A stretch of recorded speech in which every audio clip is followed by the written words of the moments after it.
Hi, my name is Dr. Elizabeth Kim. I am the Trauma Medical Director at Medical City McKinney, and I just want to thank you guys for coming here today.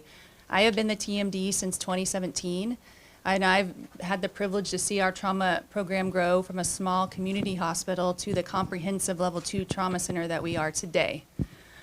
We work closely with EMS. Okay, I was actually out at Allen EMS not too long ago, and we work with our first responders just so that we can provide the best care for our patients. We were immediately notified about the event by Allen, and we began mobilizing. I was actually at a wedding for one of our trauma nurse practitioners when this occurred. I was at the reception, and once I heard, I immediately left her reception to come here. So on my way, I spoke to the CMO, Dr. Julka, and we began continuing to coordinate care for our patients. So, while I was driving in, it was about a 20-minute drive. I was mobilizing the operating room. We had already mobilized all my partners. We actually had 5 trauma surgeons that responded in that very short period of time. We got multiple anesthesiologists. We began mobilizing blood, and I did all of that in those 20 minutes while I was driving in. Once I arrived, I could really see that the training and the drills that we had done in our trauma center just to provide good care for our patients was very apparent. We were able to effectively take care of, 7 sick patients almost simultaneously and provide excellent care to all of them. As the TMD, when I first walked in the ER door, I walked down the hallways to, see what patients that we had. I evaluated the majority of the patients, including Mr. Walker here. I ensured that we had the appropriate services for all of our patients. As more of my trauma partners began arriving, I directed them to go help, in the OR or in the ER, and just so that we can continuously provide care for our patients. Now I'm going to talk a little bit about your injuries, okay, Mr. Walker?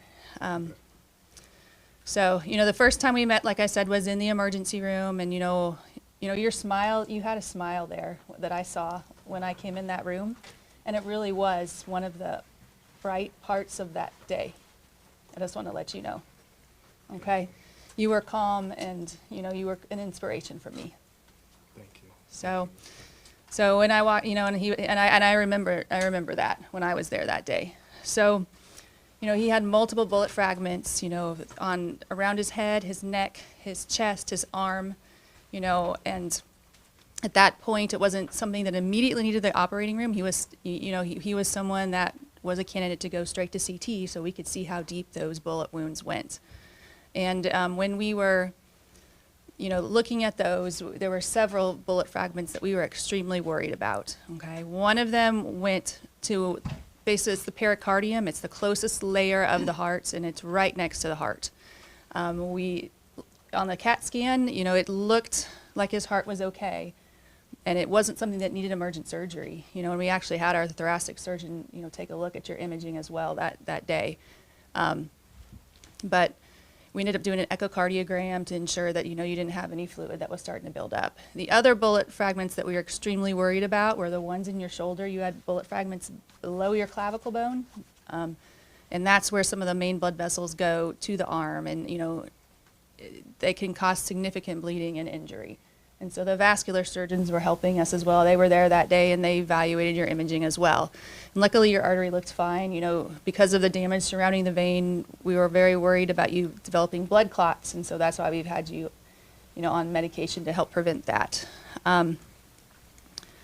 So, he had multiple surgeries while he was with us. The extent of soft tissue damage that he had was pretty extreme. We had to clean those out. Eventually, we were able to close those wounds back up.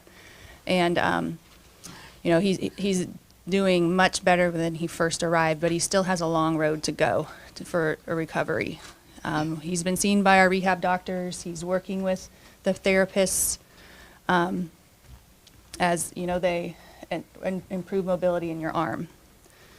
And so the last thing I kind of wanted to say was that, I am so proud of my trauma center. I've worked with our teams and our nurses and, our administration just to provide excellent care for our patients. And it was really apparent that day that everyone's hard work, with everyone's hard work, we were able to provide excellent care to our trauma patients. And, we always want to keep our patients near their local communities. It's, in my opinion, it's better for patients, it's better for families, and I'm so glad that we are here in McKinney and that we're able to provide that care. Cassidy. Thanks. I'm Cassidy Summers, Chief Nursing Officer. I've served here for the last 7 years. On May 6th, in a matter of minutes, our community was shaken and lives were changed forever. In a matter of minutes, could have altered the course of my life. My family and I had just gotten home from the Allen Mall when I received the notification that there was a shooting there. And after the fact, I learned that we had walked the exact same path that the shooter had gone less than an hour before. I came directly to Medical City McKinney, where we immediately stood up the command center. This allowed us to coordinate staffing, decompress the emergency department, manage family and visitors, deploy appropriate supplies and resources so that our staff could focus on the high quality of care that our patients needed at the time. As a Level 2 trauma center, Medical City McKinney is prepared to receive critically injured trauma patients. And within a matter of minutes, Mr. Walker was the first of 7 critically injured patients that we received in our emergency department.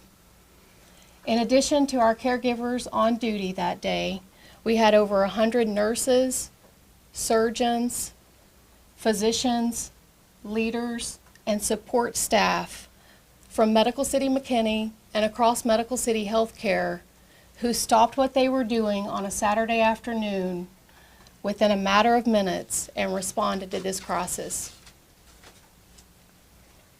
Every person responded with speed, skill, and a tremendous amount of compassion for the patients, their families, and for one another. I am incredibly proud of this team that demonstrated under stress and emotional situation.